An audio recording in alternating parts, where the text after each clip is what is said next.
Welcome to the Bay Insider with Amanda and Ying, where we talk about real estate, history, and lifestyle in the San Francisco Bay Area.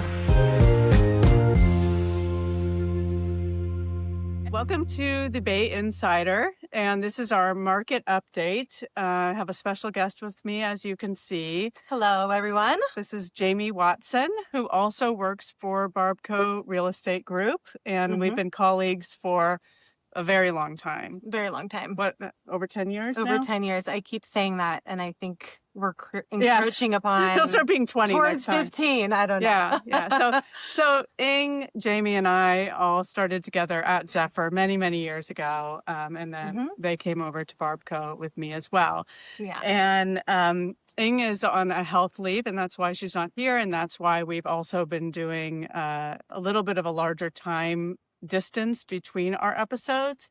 We will probably in the next month or two start doing them more on a regular schedule, so that's good news.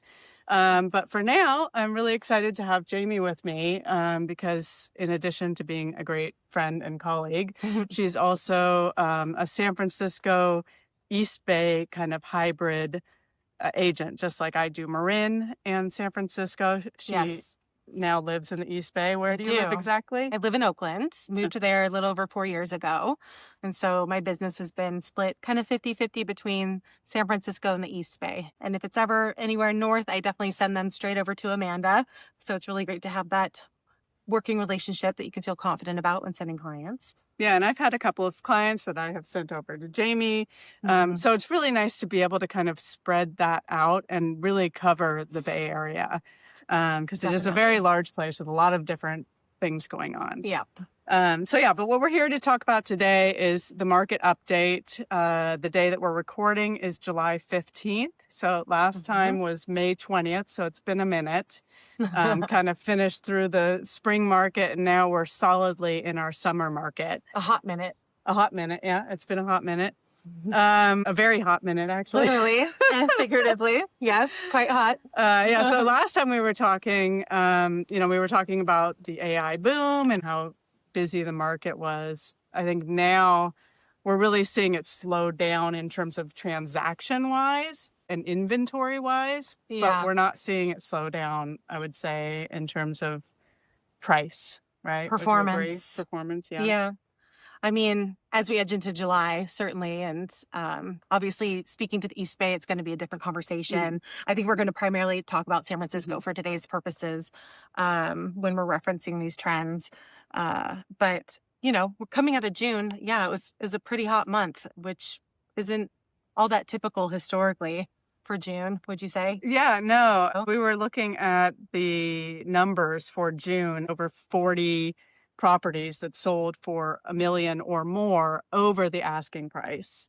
And just saying that again, over the asking price. $1 million over asking. And that's over 40 properties of how many sales? In June of 2026, there's about a little less than 550 properties that's changed hands. I think we're not including multi-unit properties in that, right? Correct? That's single-family condo, TIC, townhouse. And then we thought that was interesting, so we looked back at 2025 to see the amount of properties that sold in those same categories was more like 450. So that's about 100 properties more that have sold this year. My gut tells me is that we're just having a much higher absorption rate.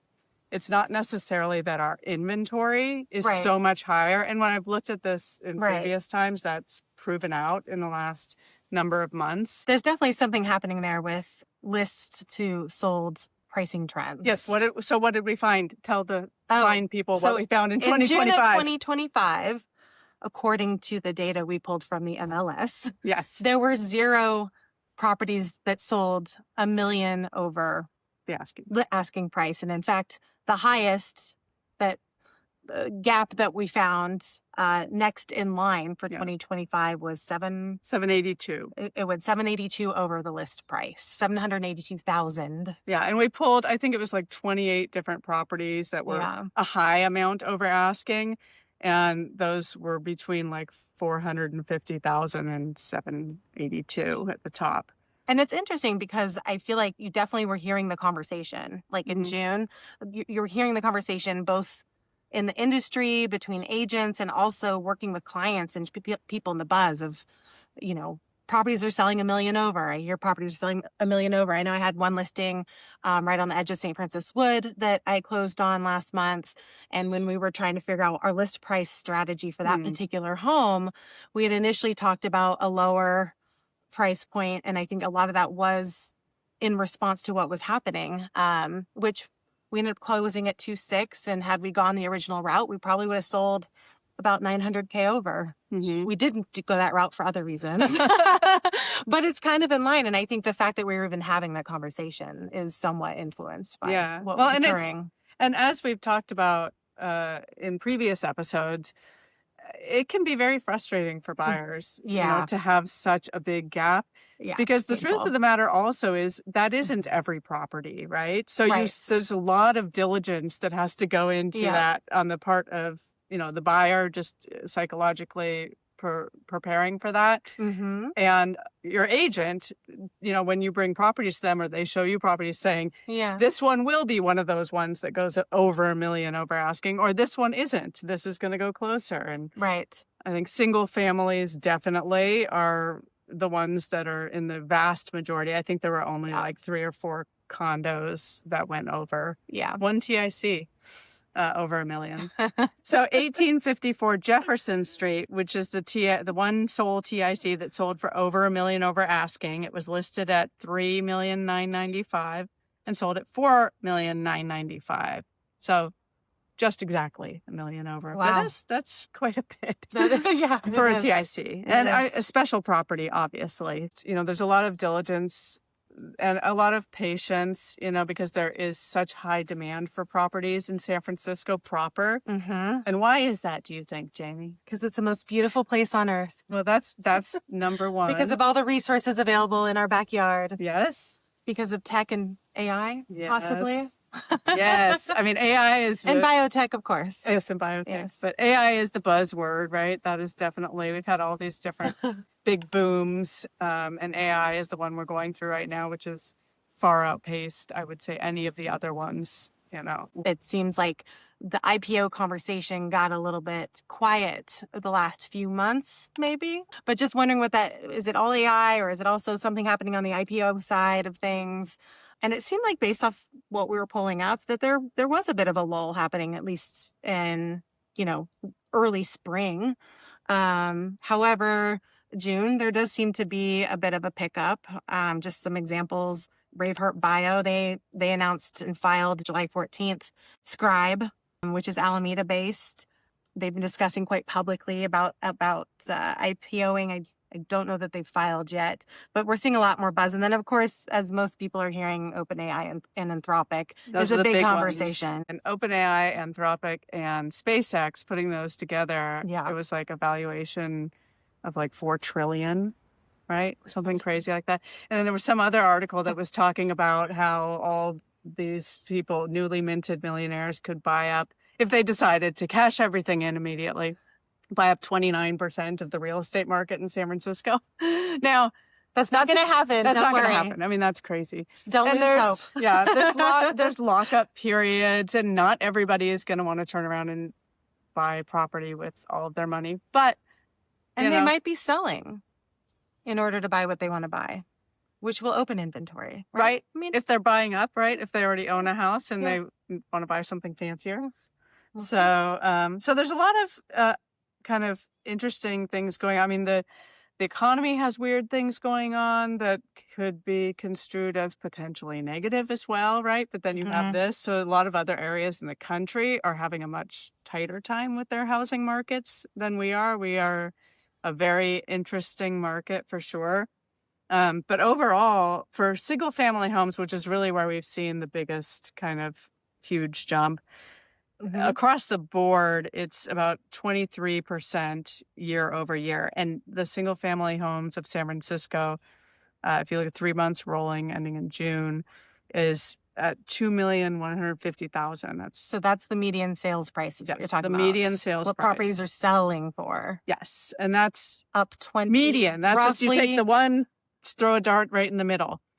And that's that's the first time it's gone over 2 million. Yeah, I feel like it was sitting in that like 1.8 1.7, 1.8, yeah. range for quite a while. And Yeah. District 8, which includes like Telegraph Hill and Russian Hill and downtown and kind of central north, that was 5,300,000, which was up 180% in the last year. So what's with that? I actually didn't look at the number that was sold the previous year, but I did look at the number that was sold this year. I bet you just more big properties changed hands.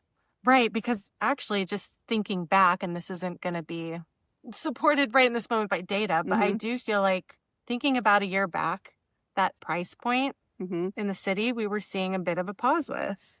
Yeah. Would you say? I would say so. Yeah. So I'm just Sales. looking, if I look at just Russian Hill, which is one very small neighborhood, right? In the 3 months rolling there, ending in June, there were 7 sales, but that's up 133%. So there's only 3, sales the year before. But that median was 9 million. So yeah. Anyways, it's, good to look at the whole picture. Right. And sometimes you look at a statistic and it seems like, wow, that's crazy. And then you dig into it a little bit and it's very property specific, right? So you always have to look at those things. But I think we can pretty certainly say that things are up. We're up about 20%. Yeah. High level for single family that across all 10 districts. Yeah. And then within there, you see different variation. And even condos we're seeing improvement, right? I think we've all been waiting for this. Yeah. So condos, because for a long time, they were down quite a bit. I mean, they were going for pricing at 2015 pricing, right? We were seeing that for a long time. And now it seems to have caught up, right? What are we getting on condos? Something across the board, like up 6% across the board. But then that varies by neighborhood as well. How great is that, condo owners? Yeah, the only one that was down was District 3. Oh, District 3 was. District 3 is like... Oh, I didn't see... Ingleside, Ocean View, right? Yeah. Pine Lake. I mean, I don't know how many places there are. I don't know how telling that is, really, because it's kind of a unique area. It is. It's a special pocket of the city, for sure. But yeah, up everywhere else. I mean, even in District 10, where you tend to find properties that are more affordable, the condos there went up 23%. So definitely all looking up. So where, Jamie, for all of our people who are looking for a good deal, where should they go? In the East Bay? Well, there you go. There you go. Yeah, I mean, I think... Broadly speaking, it depends where you're looking, because a lot of the pockets of the East Bay can perform similarly to San Francisco. When you're talking about Rockridge, Temescal, Berkeley's pretty bulletproof as far as, responding to all of the different changes happening economically or whatever is occurring. And that's even after a pretty significant hike of transfer tax that went in a few years ago. Didn't seem to slow the pace of things. So, is their transfer tax more than San Francisco? It is. Really? It is. Interesting. Yeah. Something I didn't know. Yeah. Well, now I feel like I should fact check just to be sure. Yeah. So those areas you're not going to see, like I said, Rockridge, Temescal, Berkeley, even over Montclair? to Montclair, depending on if you're in the hills or if you're down by the village. It's gonna vary quite a bit. Some of that definitely being related to risk with fire hazards and insurance and all of those considerations. So it's really property by property. But also Oakmore, Trestle Glen, Lakeshore, Grand Ave, those are all desirable spots, a little less accessible to BART. I do think that that's a big part of the draw for Berkeley, Rockridge, Temescal areas. But, and something interesting. So, Jamie and I were talking about just kind of real estate in San Francisco and then our other markets of East Bay and Marin, and how difficult it is to throw like in San Francisco as well, but to throw a huge net over Marin County or the East Bay. And I think there are some similarities between Marin County and East Bay in terms of what drives those things. And you had mentioned Mm-hmm. wildfire danger. So Yes. that's a huge thing here Yes. in Marin County as well. As a matter of fact, just today, I had a wildfire scare. I'm here at my house in San Anselmo, and I had to scramble because we had things on the driveway for the chipper that was drying out too much. But then another chipper pile that they had made had caught on fire down the road. We have a good response, is one thing That's I will tell good. you. We had Yeah. like 7 or 8 I mean, it was immediate probably fire like 40 trucks. minutes later. We were on the phone. I'm in a tile shop. We were getting ready to do this. She said, "Oh, you might not want to come quite yet. My road's pretty much shut down." I'm thinking, just be safe. Get over there if you need to. But it wasn't that long No, and they, before I mean, left the they tile shop had, and was here. yeah, from when it was reported to when it was put out, I think it was like 10 minutes. I mean, thank goodness. That So we is have good such, response. But my yes. point is, it's a part of life, and it's a thing that, affects what your insurance is going to cost. Can you get insurance? And there are two considerations, right? Yeah. It's the consideration of safety, and I think when people are coming in from out of Mm-hmm. the area, that's presumed to be the primary conversation. But I think as you get more hyper familiar with the pockets and regions, Mm-hmm. the impact is really more around cost of insurance and Yes. coverage options. And I'm not trying to say you're completely safe of any fire risk by any means. Do you guys have Firewise over in the East Bay, like We the organization? we have requirements around like annual checks at the properties Okay. so that a certain amount of bush that's out has to be cleared, Mhm. and there's certain things in place depending on the location, Okay. and they have to have that checked every year, inspections done, and we've got different things in place Yeah. to assist with Yeah. So managing that. So there's the fire risk and the insurance. Then there's also flood, and also the fact that you have a lot of areas which are up in the hills. In addition to the fire Mhm. risk, you have windy roads that sometimes people don't like to go on, or areas where the roads Yeah. are not county maintained and things like that that you Right. have to deal with. We definitely have the windy roads. Mm-hmm. We don't have the worries about flood risks, Yeah, but we're on the Hayward fault line. So that's right. it's just trade-offs, Yeah, We but have yeah. impeccable views Do you up those find windy that roads. areas in the East Bay that are in what we call here in Marin the flats Mhm. go for premiums if they're the flats in desirable The areas? last couple Obviously. years, I would say yes. Mhm. And that's speaking very broadly. Like when thinking about Montclair as an example, Mhm. I would say yes, but it's dependent on a number of factors. Yeah. One thing about the East Bay is it's large. We're not confined to that 7 by 7 miles. And so you've got, a lot of the areas I focus on probably as north as El Cerrito down to just before getting to San Leandro. And there's a lot in between. So, In so many different areas. so Oh my many. gosh. Yeah. Different Even Berkeley within its personalities. own standing has so many different pockets and experiences that we can have. There's something for everyone in Berkeley. And then you have that BART connection to the cities. Either want to get more of like the seasons that you have out Yep. in the East Bay and in Marin, right? Mhm. Where it's sunny, hot, see, it's nighttime here and we're hot. Yes. Although I I'm think in it is long warm in sleeves. San Francisco today too. I'm not sure. Yeah, there's some heat wave happening right now. Here in Marin, a lot of times in the flats, it's very much the culture of the kids bike to school and everybody plays out in the street and that kind of thing. So there's definitely a huge premium Mhm. to being on the flats versus unless you're in a flood zone, which we do have. The king tides and things like that. So all things to look out for. But in Marin, at the same time, San Francisco's gone up by 23% year over year. We're more like 2%. And then if you look at condos, a lot of condos are sitting. And I think a lot of that has to do with, deck stuff, because there's been new Right. rules about deck inspections and some of the older complexes that can be difficult. And then insurance in general Right. has become a little bit harder with the condo complexes. And when you add in flood and fire and all those fun things. Yeah, and I think there's some similarities with the East Bay in that you were asking like where's good opportunity? Mm-hmm. Condo market in the East Bay and Oakland. There's a lot of great opportunity there, I think, to get in right now. Multi-unit. There's a lot of great opportunity also. Yeah. A lot of growth that will be coming, I imagine, in the next 3 to 5 years. Part of that as a result in response to Oakland getting a little more organized and funding. We've had a lot of transition happening politically too. And I think that the market will benefit from that. So a little slower pace of life and a little slower pace of real estate in our respective other than San Francisco areas. But I wanted to give, I follow Glen Park very closely, just going back to San Francisco. Right. And write for the Glen Park Association every month. So I follow it very closely. My sister also lives there. But 101 Moffett was an interesting sale that just took place. This property was sold last year, I think for $1.2 million, I believe, right about there. That sounds right. And it was a shell of a property. Basically, someone started a renovation, didn't end up finishing it.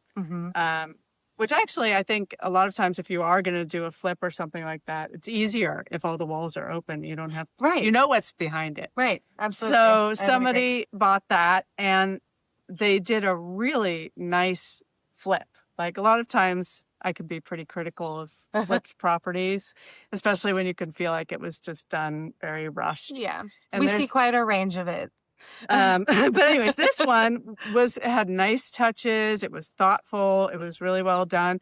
It was not in the most amazing part of Glen Park, by any stretch of the imagination. Did have great views and everything, but they ended up selling that property for $2,880,000. 1,700 square feet. Did they add to the bedroom count? I can't recall. I think that it was just. Didn't even have any walls, so I don't know. That's a good point. Well, and their renovations were beautiful. They were nice. They really were nice. Beautifully done. But that is crazy to me. I don't know. It's like, what, 1,600 a square foot? Going back to Glen Park, the inventory is just nothing, because nobody wants to leave because it's a great place to live. It is. And it's smaller. You've got the BART station right there. You can hop on the freeway to get to the South Bay if you need to. You're downtown in seconds. It's got a great community feel. It has Wind Garden, my favorite Chinese restaurant. Oh, yes. Their fake orange chicken. I love it. It's so good. So good. Yeah. And you can look at the Glen Park thing that we did, the podcast, if you want to get more details on what's going on there. But at any rate, right now, there is one active listing, which is a condo on Wilder, and then 3 multi-unit properties, which is kind of unusual for Glen Park. It does seem unusual. But that's the inventory, right? So if you want to live in Glen Park, there's not a lot to choose from. So if something that looks really lovely, has a nice view, comes up and there's limited inventory, you want to be there. So if you live in Glen Park and you want to sell your house sometime coming up soon, that might be a good time. Not a bad time. Not a bad time. And I was just going to say, to be fair, it's July, which historically we see lower inventory and activity, right, as a high level trend. But I would say, I don't know, I'd put my money on if a seller wanted to come on right now in Glen Park, right smack dab in the middle of July. Oh, for sure. They'd do just fine. Yeah. The buyers are still They would not out there. regret it. Yeah. I was on the sales call this morning, our side sales call, and one agent was saying, that she's got a bunch of buyers that are just scratching for inventory. And that's just one person. Many people have said that. But the buyers are out there. And we have a lack of housing in general and more people that are looking for it. So one of the things I want to touch on just briefly, we've talked about it before, but in 2023, Gavin Newsom signed something that made it so that ADUs can be sold separately as condos. Did you guys know that? I wonder if they knew that. Did you know that? Did you listen to our episode? It's a big announcement, though. Yes, but it hasn't really taken off yet. And, when we talked about it before, Ying and I, we were wondering what would the red tape really be like? How would it play out? And I guess I was reading an article about an ADU that recently sold in San Jose. So Matt Mahan, is the mayor down there, is pushing this program to get housing. And I'll be interested to see if people start taking more advantage of that here in San Francisco. I haven't heard a lot about it yet. I have to think they will. Because if you have a property, you can now more easily build an ADU, right? Either a freestanding ADU on your property or Right. an in-law, utilizing property within your housing. And you can even sell it. And you could sell it separately. And so that, I think, could be good for you, the homeowner who's looking to Right. maximize their, stay in San Francisco, right? If you're not somebody working in one of these very high income or, RSU stock worlds, to be able to stay Yeah. here and sell. Or you And want to put towards also- retirement or getting a second home Right. somewhere else. You Yeah. know, I mean, there's a lot of opportunity. And you know there. who else that could be good for? Obviously, people looking for housing, but a lot of these, there's empty nesters who used to live in San Francisco, who now live in other parts of the country, who want to come back. I have clients who are this, but I have also heard this is a trend that a lot of other agents have said that they're running into people. Yes. The place that I sold on Hoffman, that's who bought that place, was Yeah. empty nesters it was always their dream to come back to San Francisco Yeah. after their kids were raised in the suburbs, right? Yeah. So ADUs and things like that could be perfect for Absolutely. a situation like that. So yeah, so that's kind of where things are at this moment. I don't know if there's anything else you wanted to add, or any anecdotal things that you think might be helpful for our listeners.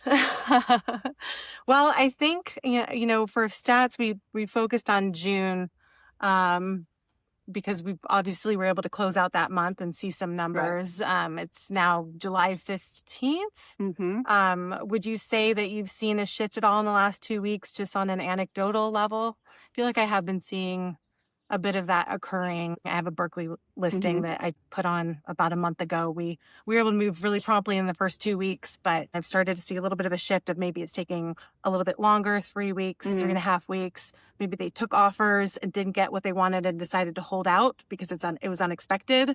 Or they're doing offers as they come and it's just moving a little bit slower. They still have full faith the properties are going to do great. But I've definitely seen a little bit of a shift there. I think the slowest time, right, is like the second half of July and the first half of August, if I'm not incorrect. Yeah. And I think in some of these cases, there's something maybe specific. Maybe there's not parking, or maybe it's a little more vertical, or there's something, it will take a little something to get the right buyer. Yeah, you need a bigger pool of buyers under those circumstances. Exactly. But if you have a house that's like, this checks all the boxes, like, you won't have any trouble whatsoever in the slowest part of summer. But yeah, unique property, you really need to cast a bigger net. So yeah, there was an agent who was talking today about a property that is a lovely property that's not getting the attention that it should because it's slower right now. And so I think she's going to pull that from the market temporarily and then come back in the fall, which is a very typical thing that agents do. And little secret, a lot of agents also go on vacation in the summer. I don't know who, but no, it's true. It happens. It happens. But for those of you looking, even during the quiet times, sometimes there's opportunity. So whoever you're working with, keep an eye on that coming soon, or inventory. So there could be something that it's available. They're just not wanting to accrue those days on market. Always keep your eye on the market, and always, keep in touch with your agent so they can help you. Yeah. For now, pretty much all I've got. I mean, there's more. We could go on forever, but we don't want to bore you. But this was fun. Thank you so much for having me. Thank you for coming on. Jaime Watson will leave her information in the notes as well. And if you have any questions about the East Bay, she's a great person to talk to. And that's all we got for today. Thank you for joining us. Yes, it's been great. We will go enjoy the rest of the evening. Have a good one. Thank you.